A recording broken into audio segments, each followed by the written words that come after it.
Hey, Hello, welcome to Kitchen Table Conversations. I'm Kjessie, I'm Andre.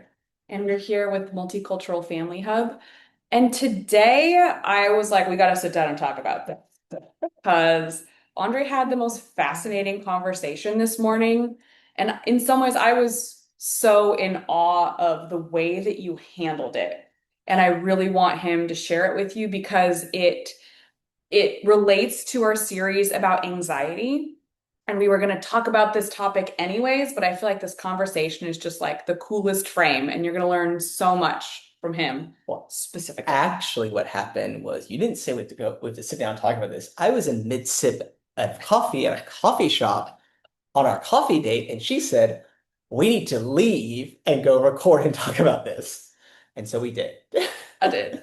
But I finished my coffee. But you're going to benefit. So you're welcome. So here I am. Um, Awesome. so this number two in our anxiety series is about behavior and what good behavior looks like. So for parents, feeling anxiety about like, is my kid a good kid? Mhm. Are they behaving in a good way?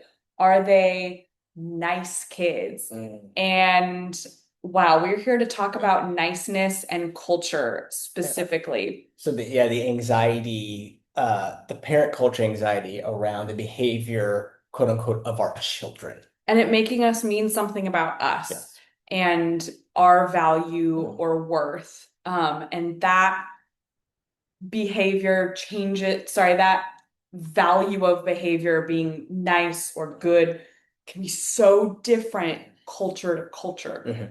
and what it means to be nice. Mhm. Do you want to set up the scene for like what, so I guess Yeah. I'll start setting up the scene. I'm here to He's be just interviewed. right. Okay, so our kids are so we just moved to Savannah, Georgia from Northern California. Very different cultures, right? Andre grew up in the South. I grew up in Northern California. And Same, but different. um I'm gonna say different. Uh So we are sending our kids for the first time to a day camp that is run by the city government, Mm. and there's like probably 30 kids in it. Yeah, and I'll pause you just for context for those of you that are maybe didn't never lived in the urban context or in a city. Most cities across the US, the cities have different day camps or summer camps, and depending on the size of the city, there might be several within the city in specific areas, right? So when it comes to your summer camp options in the city, you have publicly funded day camps, you have private camps, you have all these different camps. And like I said, there's typically going to be ones that are surrounded in a certain area or a neighborhood or district in a city. So our kids are right now at a city-run camp that's close within this like area of town that we live in. Yeah, which is definitely Yeah. more urban. And when we're first moving here and asking people for recommendations, I found the city camp online. I didn't even know it existed because the people we were asking, I never got that recommendation. So again, with anxiety and people being like, "Oh, you're sending your kids to that camp? Wait, where is it? Is that safe? It's in the middle of the city, right?" So there's like, Or they may have never even touched on that experience right. just because they're like that whatever the culture or the anxiety may have said like, hey, it's not even something to explore. The other kind of piece I'll put into this is like with your city or your publicly run camps, one of the things that does make them a little bit dynamic is that your kids are coming from all different schools. They're coming from all different areas because it's not like you're going to the camp with kids from your grade or you're going to camp with kids from your school. You're going to the camp from with kids that of any parents have decided to elect in. And so people are coming from all different households, all different areas, all different backgrounds typically into these settings. So yeah.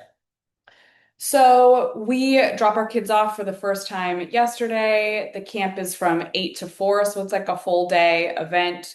We have all been together for a long time. And so I'm so excited.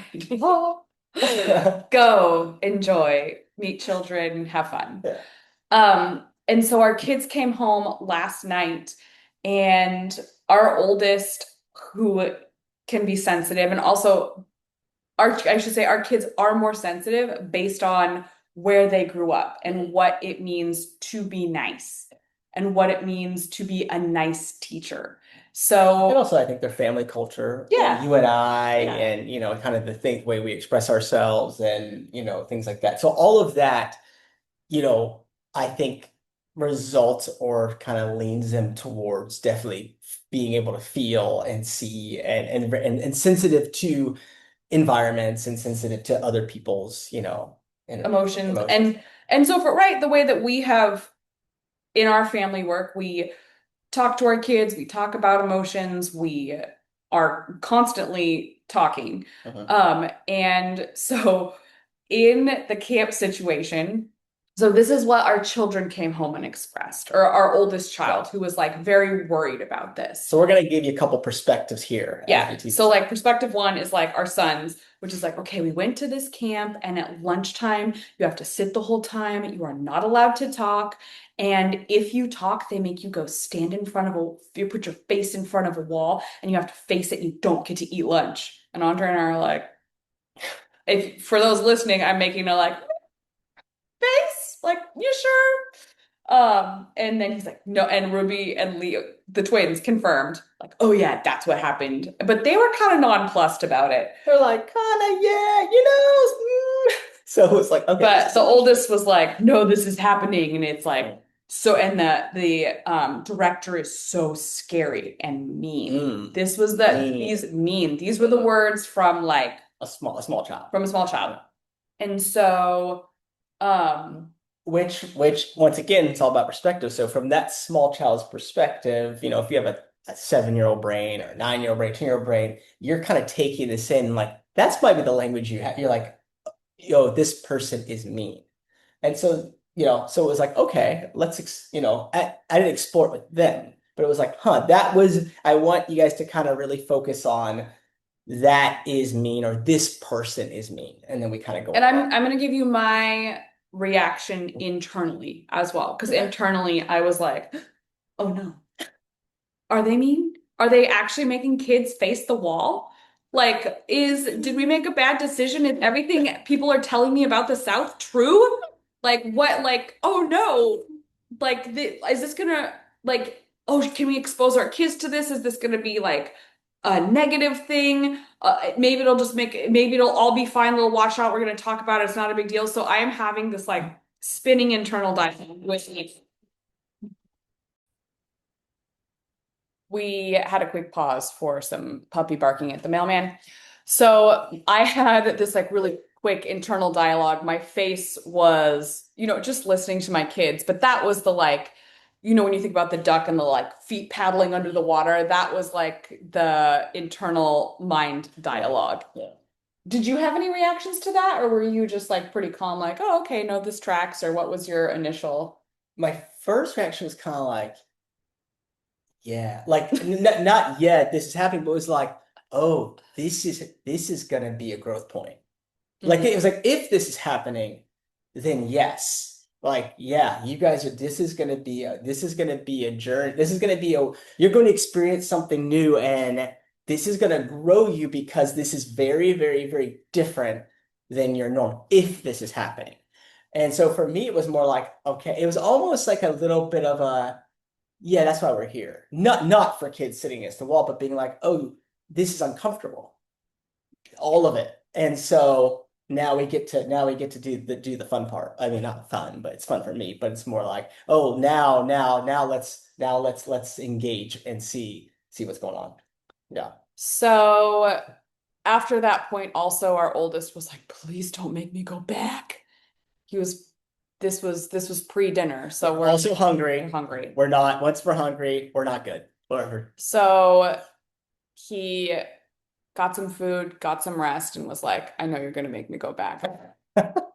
Yeah, buddy.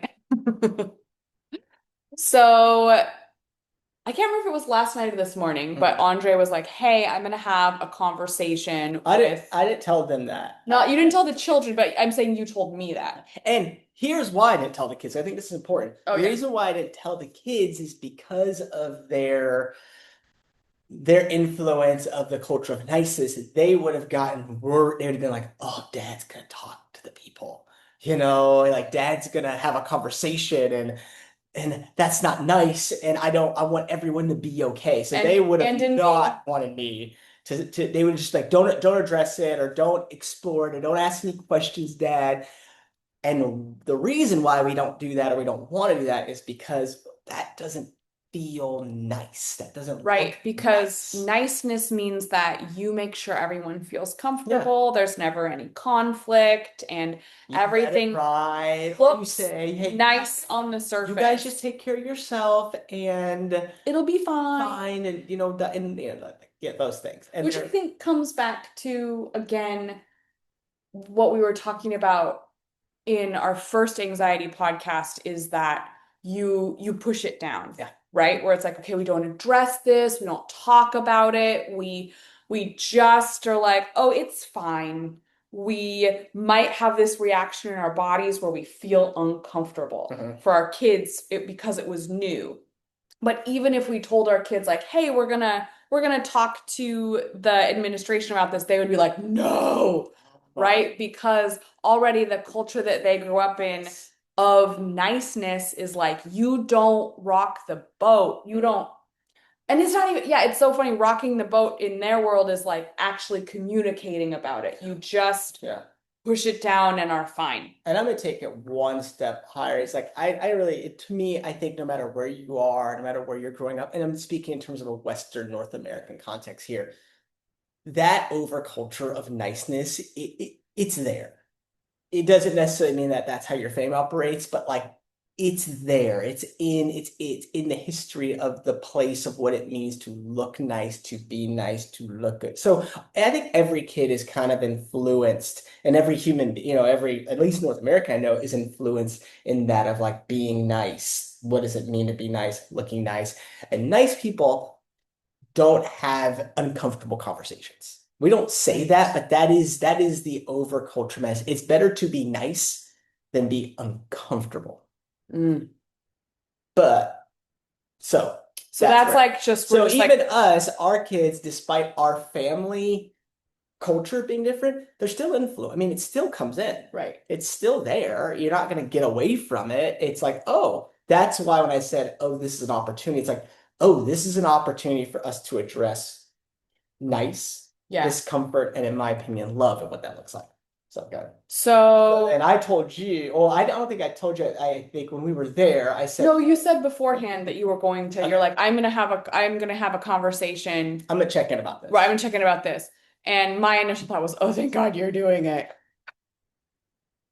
Because I'm afraid. I grew up in a culture of niceness, and those conversations, I do not yet have the nuance to have a conversation the way that Andre did without it. It's like it's binary, right? It's either you're nice or you're confrontational, Mm. right? And the way that Andre modeled it is a third way that was really beautiful, that was based in love.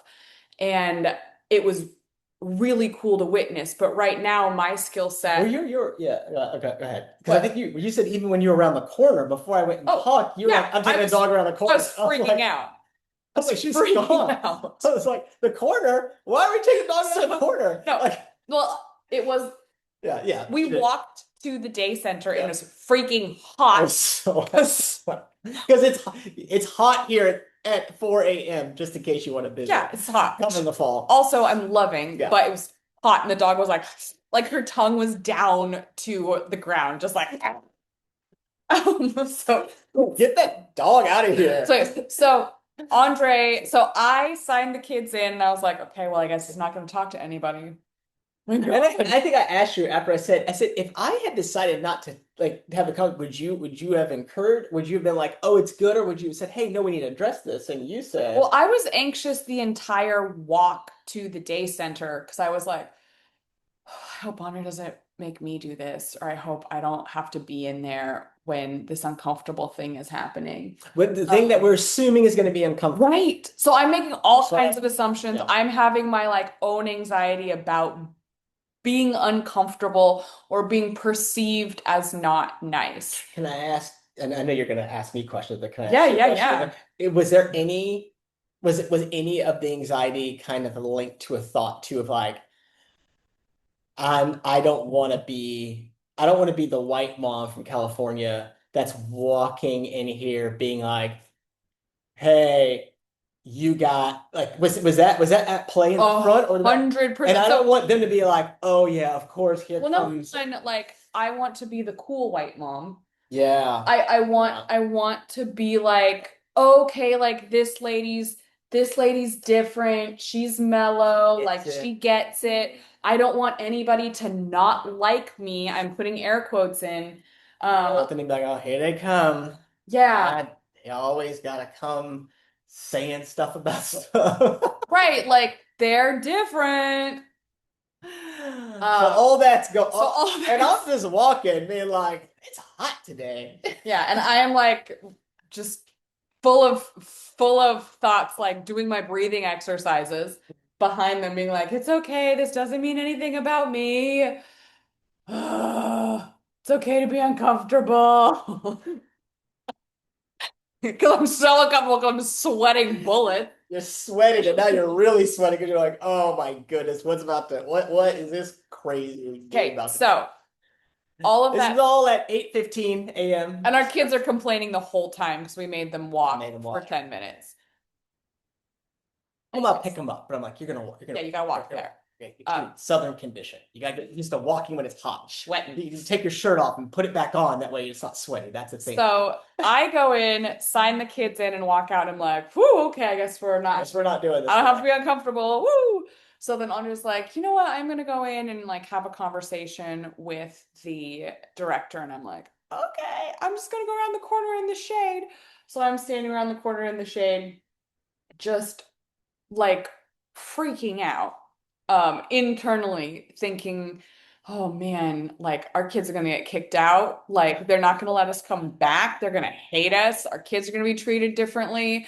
This, like, we're trying to build a business in Savannah, no one's gonna like us, we're super weird, like No, this. we are super weird. So you got that part's just you I gotta mean, just let that's that ride. facts, Yeah. right? But this was my like This was a spiral. this was a spiral. You and the wiener dog.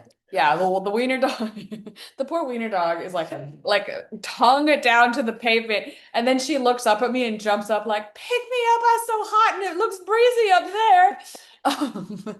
Okay, so then Andre comes out and he was like, "Oh, that was a great conversation," and I'm like, "Really? It was a great conversation."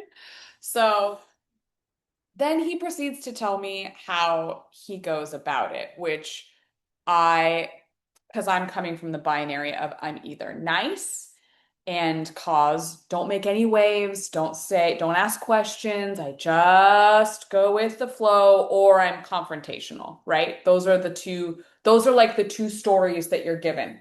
But Andre goes in and like blows up the system. Well, my binary system.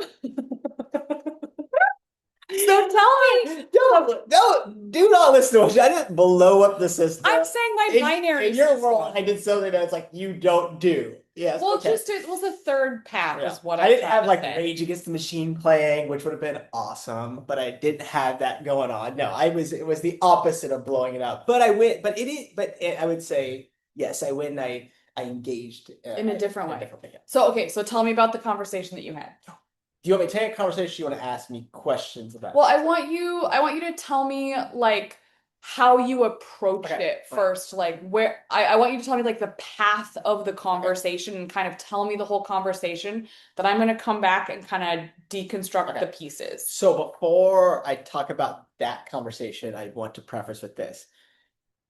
Where I'm at now in my journey, this has been, I'm gonna say it's a lifelong journey, but for me specifically around what we're gonna talk about and my approach and how I engage people has been, I would say, a decades long journey experience, making so many errors, learning from those errors, retooling, rereading, going through courses. So I just wanted to present that because I think a lot of times in these spaces we present ourselves, or people we present ourselves as the at the end of the product, but the reality is like where what I'm sharing with you now is not, I did not have those skills 5 years ago, 3 years ago, and it's required a lot. And I've been influenced by a lot of amazing people, and I'm still learning, I'm still growing, I'm still making mistakes.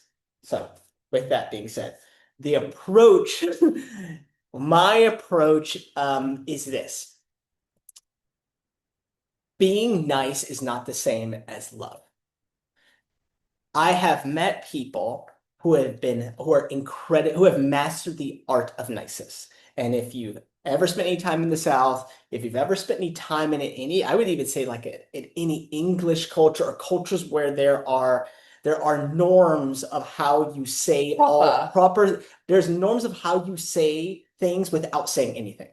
If you've ever, it might be from even a religious context or religious community. There's all these little arts and tricks. It's like watching a great actor. I have been in spaces as a kid, as a young man. I've worked in professional spaces where niceness is there behind the scenes is not love. Meaning, I am so nice to these kids, or I'm so nice to these clients, or I'm so nice to these parents, but I do not love them. In fact, I might not even like them. In fact, I actually resent them. Mm. But I'm That's nice to them. that is what a culture of niceness, in my experience, inevitably leads to. Because it takes energy to hold that niceness. It takes energy to not talk and communicate about the thing that's right there. It's right there, friend. And when you do that, when you stay in that nice lane, then when you actually do go to communicate, or at least in my experience, when I tried that, when I went to communicate, there's always an edge to it. There's always like a tone to it because you're trying to stay above the surface. You're trying to say, okay, here's the bad. I don't want to show you all the cards. So I want to engage with you, and I want to kind of get you to understand what I'm saying, but I got to keep it in a nice box. And also, as a person who identifies as a male, as a person of color, as a person who grew up in the South, navigating the world, you are also trained culturally of like, hey, keep it nice. And it's Nice hard is if you ever not been in that culture. It's probably hard for me to say with words. But anybody listening, maybe if you know someone, especially as a man of color, you can kind of check in with them. Like there's an unspoken thing of like, no matter what, keep it would nice. you say specifically like keep it nice to the white lady? Like is there I is would there say like I an want unspoken like keep it nice to the white folk? Would you say that there is like more of a yes, there's okay. that, but I think that was kind of always there. But I think even now it's more like, especially given like, current times or historical things we've seen in media. I mean, we've seen, men of color, you know, on videos openly harmed, whether they're boys or grown men. And so now I think it's actually changed. I think it's like maybe it's that instead of it just being be nice to this, it's like if you gotta keep it cool all the time. To be safe. Yeah. Got it. Even I am not saying that's a truth. I'm not saying it's truth. I'm just saying that's what happens when we don't actually talk about things, is we make our own perceptions. So the environment right now is like, I don't care if you're working at the highest corporation in the financial world. I don't care if you're working at a coffee shop. I don't care if you're a lifeguard at the local pool. There's this thing. I'm talking about my experience as no color. There's this like, hey, gotta keep it cool. It's better to not express, and it's better to not address it if it's gonna pull you out of being nice, because you don't know, the story is you don't know where that's gonna lead. You don't know if you're going to lose your job. You don't know if you're going to be expressing, and the people are going to say, "Oh, he seems angry," because there's all this stuff going on. Okay, so that's kind of the contact. That's kind of what I think results in this Niceness. niceness, because it's like it might be nice. It's nice. I'm not going to address it, but that's safer than potentially being honest and being open and being comfortable, because I don't know what comes after that. Okay. So that's kind of the culture I came up in, whether it be through being a young man, through college, even my professional role. Now, on my journey, what I have come to realize and what I come to know to be true to me is that I don't really have any interest in niceness. I have absolute investment in being loving. Now, what does that look like? So let's put it in the context of this conversation. After talking to my kids, I was able to go, okay, what is the most loving thing? What's the most loving way I can engage in this situation? And I figured, well, it would be unloving to my kids to not investigate it and get more information. It would be unloving to the people that work at this establishment who are, working with 20, 30, 40 kids from all different backgrounds, all different ages, providing them with this summer experience, giving their time. There's so many other things they could do, so many other jobs they can have. It would be unloving to not at least get their perspective on this and to just show up there every day with like a back of the mind judgment. That's unloving. It would be unloving to myself because now that I have this experience, now that I've got this, now that I've got the story from my kids, for me to not either validate the story or get more information, I'm leaving myself in a position of not being empowered or not of not completing, not engaging, right? And so it wasn't loving to my kids. It wasn't loving to the people that are serving them. It wasn't loving to myself, which includes our family. So after doing that, it's like, okay, to not do anything is unloving. So what would love look like in this situation? So that's how I start with, I try when I have time to start with anything that I'm going to engage in, whether it's business, family, education related matters, money, anything. So once I'm there and I'm like, and mind you, once again, last night I didn't pick up the phone. And you know what I mean? I didn't like the kids didn't tell me this. I didn't get in my car and run back to the like, I had a night. I let myself kind of You sat I with it. sat with it and I asked myself these questions. And I might have even sat with it for another day. That's totally fine. You might even sit with it for a week. But I sat with it and I said, okay, the most loving thing I can do is to go to this other adult and say, "Hey, you have a moment of your time?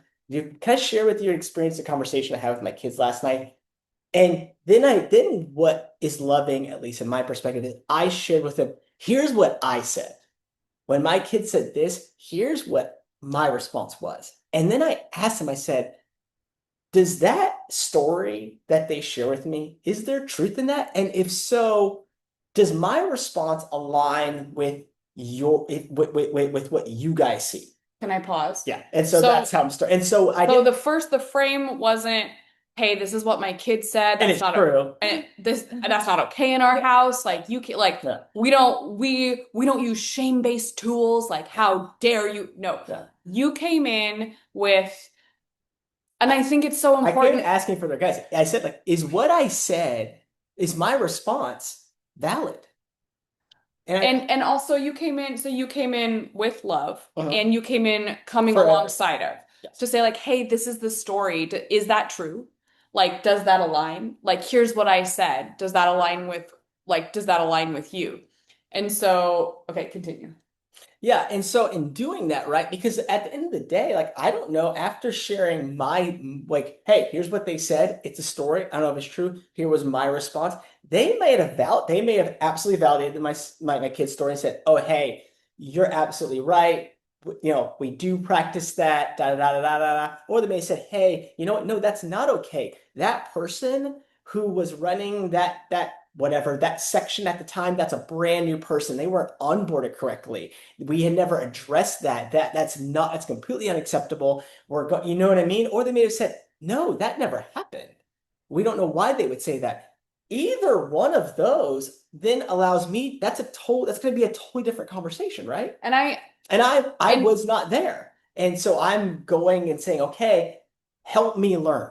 Help me and learn even what's going on here." you moving like my reactive anxiety brain never even considered those possibilities, right? That like when you go to present the story, Yeah. that it could be any of those Yeah. options. And so even in our conversation, him posing those, I was like, yeah, it it like my story isn't true, or my kid's story might not necessarily be true. right? So going in and clarifying the story, Mm. I think is such an important tool. Mm.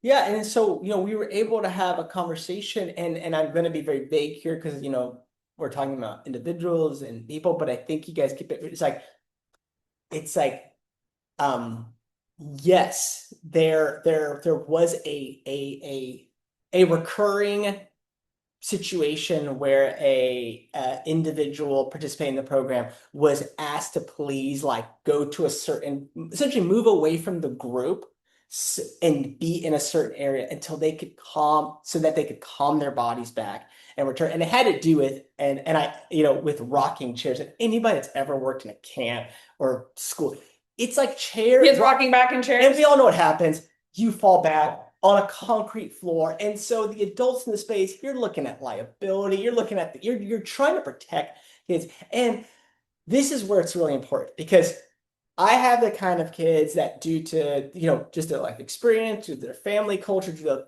various factors, if someone from like that, someone running that camp were to say, hey, can you please not rock that chair? Or if they even kind of looked at them like, come on, what are you doing? They would probably get it and respond. But once again, at a city camp, kids are coming from all different backgrounds, all different home settings, all different family makeups, all different experiences when it comes to adults and authority. And so it was beautiful because and this is something I told my, because I kind of figured that this was going to be an element. I told my kids, I said, you got to understand, there are probably people working at this camp that are rooted in the neighborhood, and there are kids that were new here, that have grown up here for 10, 11 years. And they know those kids, and those kids have a history with them. So they also have developed of like what is going to work with that individual child. And it just so happens in this situation, like I said, being very, that individual person, that individual child, um, comes from a home situation where maybe the people that have engaged with them used an approach of like a physical approach, which if you're from the South, if you're raised that, that physical approach, as much as we wish it was not still around, it is still around, and in certain areas it's still very prevalent, and it is absolutely linked back to the history of slavery in the South. What do you mean a physical approach? Like maybe maybe instead of someone asking them to stop, maybe they ask them to stop once and then they grab them or they hit them or they spank them, or they don't even use words. Maybe, I mean, you know, I remember when I growing up, it's like people would use words at not my mom, not my mom in particular, but I remember being around parents that would use words as they're throwing a shoe at a kid to get their attention. Like not like, hey, will you stop doing that? Then shoe, it's like, bam, stop doing it. And so once again, we could do it in our pocket. But this is absolutely, none of this is this is absolutely linked to lineage. It's absolutely linked to a cultural place. It's absolutely linked to the slave system and the use of physicality to control. 100%. So with that being said, though, asking that young man, that individual, that young child to stand up and remove themselves, like to stand up and please go away or come out, was the most loving way to engage with that individual, because it was this one who's coming from an environment where they're where it's done physically, and so that's where, it's not a one size fits all for that individual child. So the director expressed like, okay, yeah, I know what kid you're talking about. I know the incident, like this is what's going on. And the thing that I felt like was most interesting in the conversation was like her response specifically about love. And if you Yes, share and I that. didn't bring up love, but I was there in love. Like, I mean, when I engage in these things, I am literally have learned to like take my body and be like, I am giving you as much. I love you, and I really do. I don't know you, but I love you. And this conversation is rooted in love, and this conversation is rooted in that we are a family, and we're gonna figure this thing out. And she said it was beautiful. I didn't prompt this. She was explaining. She said, and when I say she, this individual is taller than me as a person that identifies as a woman, is a presence, is is beautiful, is dynamic, is confident, and is a woman of color. And as beautiful as all those attributes are, we also know the overculture says, oh, if you're going to be a woman and you're going to be all those, then that's mean. Yeah. Right? If you say, hey, if you express yourself, if you set boundaries And hold if them. you hold them, you are, we know it. So what was interesting was to have our children's, or, one of our children say, yeah, they had this, he do that, and and the person that is me. And that's something that we had never really as a family, kind of touched on. And she's like, I know I'm present. I know I'm tall. I know I'm confident. I know that. And I know that for some kids, I'm kind of the first person that's modeling for them. It's okay to be strong. It's okay to set boundaries. It's okay to protect each other. And I know that for some of them, they go, that's mean. Yeah, that's mean. But they always eventually come and go like, you love us. I love you so much that I don't want you to crack your head on that concrete floor. And if not, if if stepping outside of niceness means, hey, I can't have you do that, it's absolutely worth it because I love you. And so that came. So I was like, at this point, I'm like, this is amazing. I'm connecting with this other adult who shares a perspective I have, who's a very different embodied person who was raised in a different family culture, and I was able to share a little about my upbringing. And all the time, I'm making sure I say to this person, like, thank you so much for what you're doing. Like my questions are in no way a critique, and they're not feedback. Like they are exploration into. And I shared with them. I said I was able to then share like, hey, here's the culture my kids are coming from. Here's why that might have scared them. Not you, but they've never actually seen a kid say, hey, I need you to go over. They've never seen that before. So all of this is brand new. And we know human nature. Our we are conditioned that anything new, our first perception of it is usually going to be that scary. Doesn't matter if it's a new yoga pose, doesn't matter if it's a new person moving. That our human brain is like, okay, anything familiar, safe, anything new, anything unusual, anything that's different is scary. So I told her, I was like, that's what, and and of course they got it. They're like, oh yeah, that would be scary. I mean, this is for us, this is kind of toned down. This might be toned down compared to what's going on in the neighborhood, right? But for us, for our kids, it's like this is like amped up. And so it was just a beautiful and then kind of recognize, but yeah, we'll check it. And we're gonna make sure we check in. We're gonna make sure that they're loved. We're gonna make sure that this is safe. Like, you are safe here. But also I asked them. I said I do want you to leave it though in terms of like I want my kids to be able to see that that that individual human being based on their circumstance, based on everything that encompasses their life, that was an act of love. And I'll explain that part. Um, so that was kind of the how the conversation went. And then it was like, all right, call me if you need anything. You're doing a great job. And I'm outside. Panting. Um, so to me, the pieces that really stuck out about that So conversation was yeah, like, behavior.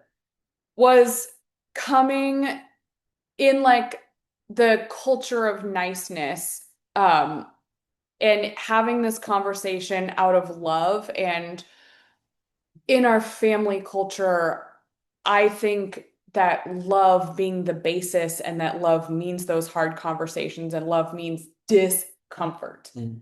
And that in that conversation, like you came in, number one, with an intention of, I'm bringing love to this conversation. I'm not coming in accusing. I'm coming in to check a story and to share my story. Mm. And so I feel like those two elements, like coming in with love and not having a cultural fear of not appearing nice. Mm-hmm. And then the response being so different and so beautiful. Like this director has like worked in education for a long time, has all this incredible experience, recognizes the like way that she is like recognizes the way that she is perceived and is like, no, I am choosing love, and like stands in like such beautiful integrity and has this like really incredible conversation. And the whole time I am having anxiety about like perceived niceness when what's happening underneath and is actually happening is like so much deeper, so much more connecting, and is not moving out of fear, but is moving out of this like really beautiful place of sharing our stories and love. And I was so shocked by the conversation that happened because that is was so outside of my purview, even the way to like approach it. Mm. So, um, and the tool for me in this situation too is if you are coming from a culture of niceness and struggling with it, the lesson for me is like the like discomfort is like a part of moving in love. And that like to move out of a culture of niceness is to have uncomfortable conversations. Well, there's a couple of things there. If I would have come in with the intention of I want to be nice, I would have not connected. Right. And we would have actually not talked about anything. And I wouldn't have learned anything. And this person wouldn't have learned anything. And it wouldn't have served my kids or me. And if I would have come in with an anxious parent mind, that anxiety typically leads to judgment. It leads to I'm coming in here to show you how wrong you are or how right I am. I'm coming in here to control. It doesn't serve you, and it doesn't serve me, and it wouldn't have served my kids. Now, what's interesting about all this is we're still kind of talking about this at the adult level. I'm an adult, this person's adult, just adult. But what's also fascinating about this niceness and this behavior, this good kid thing is Yeah. we take this whole show, which is what it is, this whole Shakespearean play of niceness that we're all trying to master, that just really results in things not being addressed and high levels of anxiety. And we put that same criteria of niceness onto our kids. I want them to be perceived as a nice kid. I want them to be the kid at school who is nice or good. And I'm interchanging good and nice. Like I want them to have a nice behavior. I want them to good behavior. Da, da, da, da, da, all of these things. Verse, I want my child to be loving to themselves and to be loving to others. Now, that's going to look different. That might sound nice. It might not. It might have a twang to it. It might have a slang to it. It opens up it opens it all up because once again, I'm going to go back to someone can be nice to your children and not love them. A child can be nice to another child and not love them.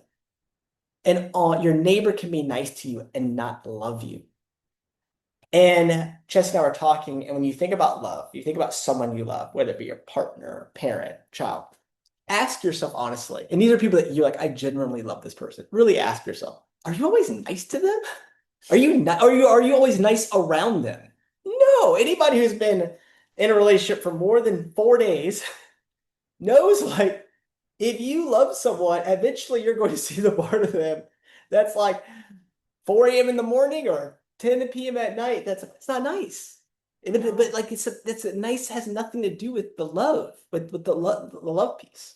And so I think for me in this situation, like how I think you and I were talking about like wanting to make sure that we are connecting with our kids around like nice behavior, good behavior. And what does that actually mean? And is that relevant or is that irrelevant? And verse like, what does it mean to be loving? What does it mean to be respectful? I think it's interesting too, coming from like our goal is not to raise kids that are always going to say yes. Yeah. And that is part of niceness is and politeness and good kids is just like, okay, we get in the line, we do the thing. And but to model, and I just like I love what you did today because it is the model to say like, hey, I can respectfully ask a question Mhm. and coming from a place of curiosity and love and connection. Um, and the overculture might not they might not agree with that, right? Mm-hmm. But to continue to do it because that's like one of our family values. And moving to the South, people, it's interesting, people have like warned me like, oh, it's like proper, it's like this, it's like that. Um, Yeah. and my experience just this one today was so positive in having that like no I love you and I'm going to be real with you and that to me is so much more Yeah. valuable than niceness and for me in a lot of ways I am trying to untrain Yeah. niceness because I Andre and I had this conversation earlier. I think niceness specifically for women is like part of patriarchy values that you are to be nice, you are to respond meekly, you are to be careful and tiptoe around other people's emotions. But like love is to say, oh no, not my family. Mm. Like you can't do that here. Mm. And like I still love you, but I'm not gonna let you do that. Mm. Whereas the culture of niceness that I grew up in is like, oh, I'm not gonna say anything. We don't want to rock the boat, cause waves.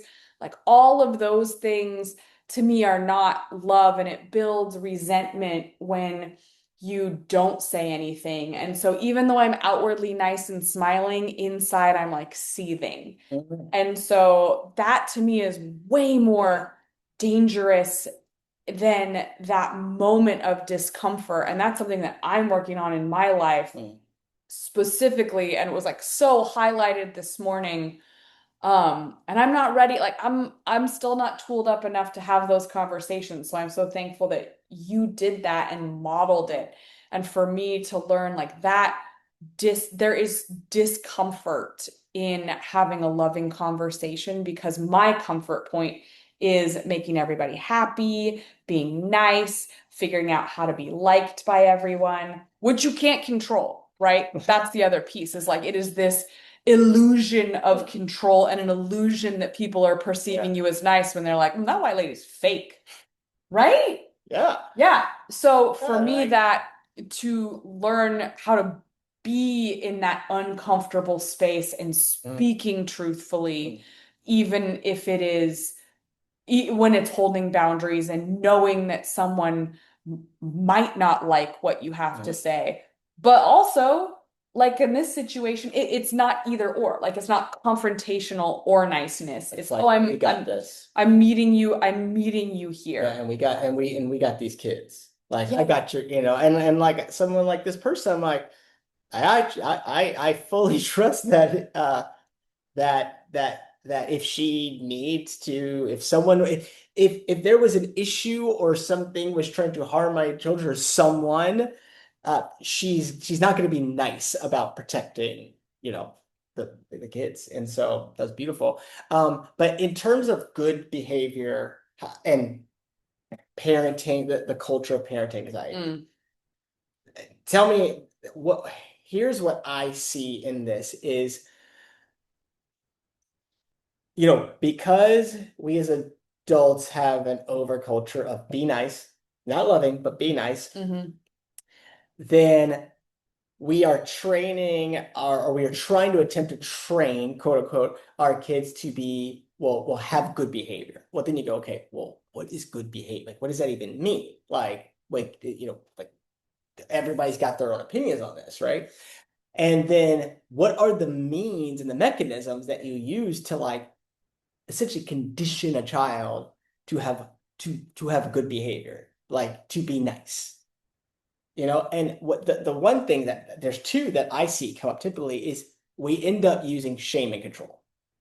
And when I say we, it's not just parents, It's institutions. institutions. It's like that's like the two things that we've been handed down is I can use control to make you a good kid.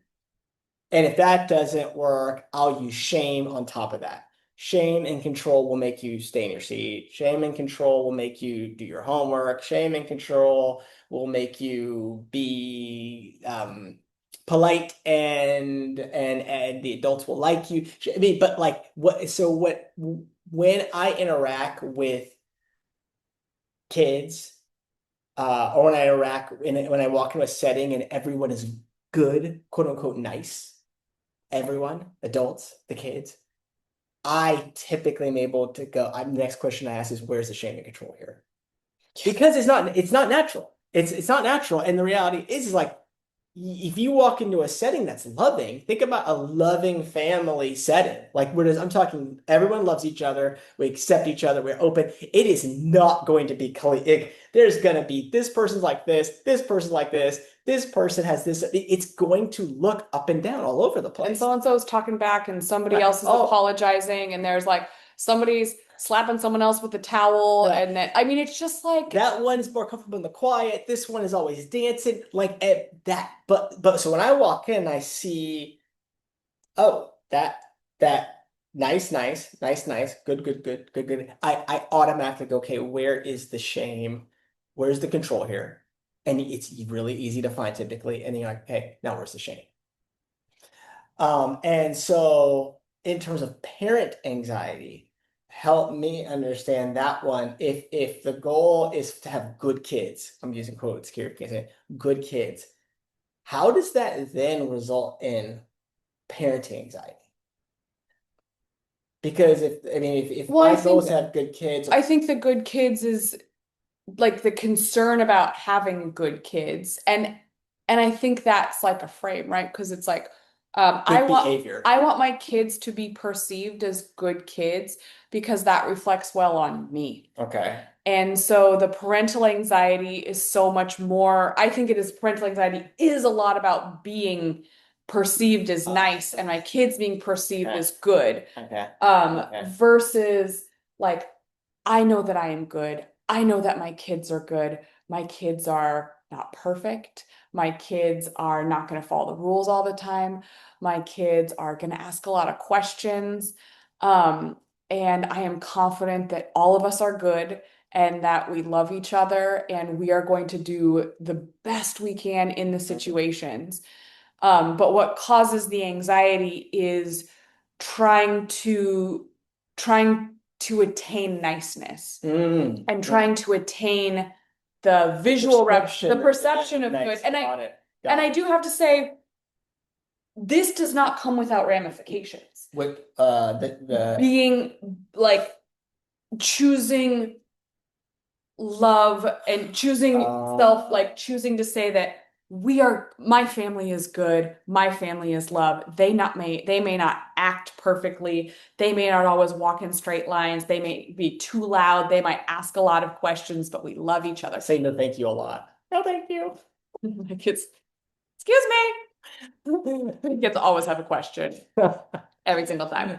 Um, so I'm saying that because of the systems of the world and the systems of school, like our kids might not be picked first or might not be in the goodest box, right? Mhm. They may be passed over for opportunities because at least when I was in school, the kids that were picked first were the ones that were the quietest and sat the stillest. And that didn't and that it's so interesting because in the system of schooling, like people who are quiet and don't ask, they're like, oh, I'm going to choose you because you are quiet and sitting there politely. That is not how the world works. Yeah, no, it's really interesting. But like within this system of schooling and good kids, that is like, oh, like to be praised are like the kids that are like sitting quietly in their seats, but that's not like actual tools for the world. But here's the interesting, it's not just in school. I mean, it's not just in school settings, because even outside of school, maybe in a restaurant or other places, I have been in spaces where I've seen people walk up to parents and say, "Oh my goodness, your kids are so good because they are sitting quietly, not moving." Like in a park, like or like in a place that it's like in the world where like there's no you can move. There's not it's not school. It's not you're not watching a show in a theater that requires attention. Like you're in and it's been interesting that like people will go to the parents say like it's almost like about saying you are good because they are not moving, which is interesting as opposed to going, why are those kids not moving? It might be because they don't, it might be because that particular child doesn't move a lot. It might be because they're tired.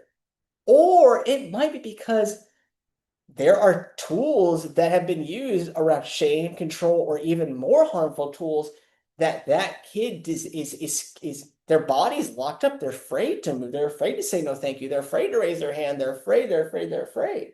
But the overculture says that is what good look. That's what good behavior looks like in school, out of school, at the kitchen table, everywhere you go as a kid, for your child to be perceived as good or you to be perceived as a good parent, it really typically means stillness. It means compliance, and it means not not asking difficult questions, not engaging in difficult content, and whatever you do, always say yes, but don't say no, thank you. Don't ever reject something offered to you.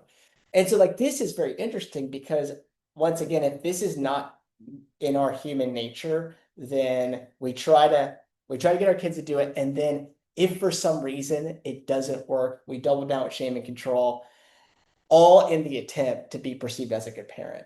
And when we are not perceived as a good parent, or if someone doesn't say you have a good kid, then we spiral into anxiety because if my goodness, if my kid is not seen as a good kid, then I am not a good parent. If I'm not a good parent, then I'm not a good human being. And if I'm not a good human being, then I have no worth. And I think that is all what spins Wrapped up us. in the parent Yeah. anxiety. And I have to say, like, so many times. So we have these like values about with our kids, right? Where it's like, yes, I want you to ask questions. I want you to speak up for yourself and advocate because these are real world tools, right? But my kid, when you tell them that it's time to leave the playground or please come here, whatever, it's specifically one of them, it's not gonna be the first time. And I feel embarrassed because my child in front of everyone else, when everyone else's kids are like, okay, my kid's like, nope, I'm not listening. And he doesn't say, they're not saying no, right? But they're not They're so listening. engaged They're in so engaged. They're playing. so physical. They're like, they don't want to leave. They don't want to stop doing. They have big emotions around it. And then you have to work through the emotions. And all of it feels, I I feel because of the overculture of niceness and obedience and how what it means to be a good kid, I feel shame. I feel I am I am a bad parent because my kid is not responding to me immediately. Now, that is opposite. That story is opposite of the tools that I'm trying to give them for life, right? And to build their own intuition, to listen to their bodies, to follow the signs, to um, be able to process emotions and be okay in uncomfortable situations, all the things, all these tools that I'm trying to develop as an adult, trying to like work on with my kids. So that's like the baseline for where I'm headed. But the overculture story in my head, because my kid's not listening, is one of shame, is one of my kid's not good. I'm not being a good parent. I'm not it and then I want to result to the like get in the car and so embarrassed. Right? I want to result Done it. I want to revert to that on a regular basis because my kid is not being good.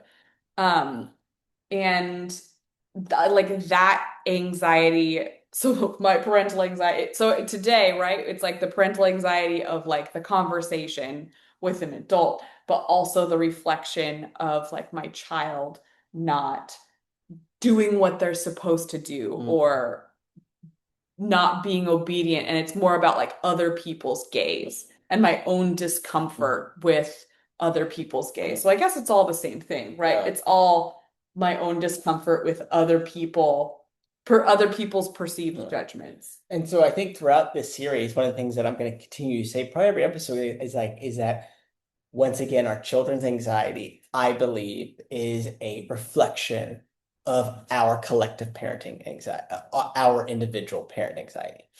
And I think if I were to leave us all with a tool in terms of this specific kind of anxiety regarding good behavior, good kids, that whole world of good and niceness is, I would say, we, by letting go or working to let go of our perception of nice, good kid, those things, and focusing more on loving. Is this loving? Even if it doesn't look nice, even if it doesn't look good, is it loving to my, right? Like, is it loving to myself? Is it loving to my kids? Teaching our kids that sometimes being loving means saying no, thank you. Sometimes being loving, it means being able to say, hey, that makes me very uncomfortable. Not uncomfortable, sitting in that chair for that long hurts me, or doesn't feel good in my body. Can I please stand? You know what I mean? Like being like able to figure out what does it mean to move with love. I think as we practice that, as we let go of the stories of nice and good and move towards asking the question. Now, the hard thing about the question is you have to apply it individually to each person. Is this loving? Is this loving?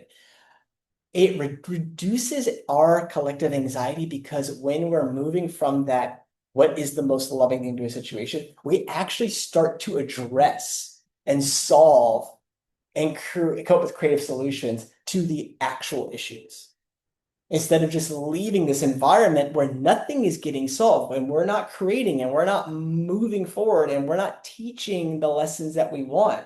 We're just kind of leaving that, I call that back of the head, low hum anxiety versus like, no, we're going to step into this with love.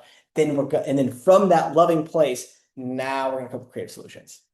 And one of the things we know about creativity, it's very hard to be anxious when you're creating. So I think that is a tool, hopefully this story, and maybe you're going through something right now that you can apply in a situation of using that tool of like, what's the most loving thing I could do in this situation? And it's okay to be uncomfortable. Yeah. And really Part of the process. really please encouraging all of us to let go of the overculture's narrative of like good kid, good behavior. One of the things, this afternoon when following up with our kids that I'll be talking about is not just I will also, you know, inform them of the conversation I had, but really what I really am excited to do is like, okay, the individual who was pulled out, here's what I want you to think about. Do you know their story? Do you know their background? Do you know anything about them? Anything at all? The answer will probably be no. And what I'm really going to encourage them to do is like, so understand that don't jump to that kid is good or bad. Don't jump to the, like really allow yourself not to slip into that and really kind of work on when that comes up. That's a good kid. That's a bad kid. That's a good thing. That's a good thing. Check that and check it with love. And then maybe say, what's the most loving thing I could do with that, with this person in my camp right now? And it might be, hey, how's it going, man? It might be shoot basketball with them. It might just be not judging, because I don't know you, and I don't know your family. I don't even know what your morning was like. But this adult might. And so also there's that element of trust because dad has connected with this adult. And my dad is saying like this person is moving from a place of love. So that's kind of tying it all back together. But I think if creativity, love and creativity are absolute bombs or tonics for the parent anxiety that we have. Mm. So that was it. That was our 8 o'clock morning. Maybe you guys were doing the same thing. Not sure what you were doing, but that's what we were doing.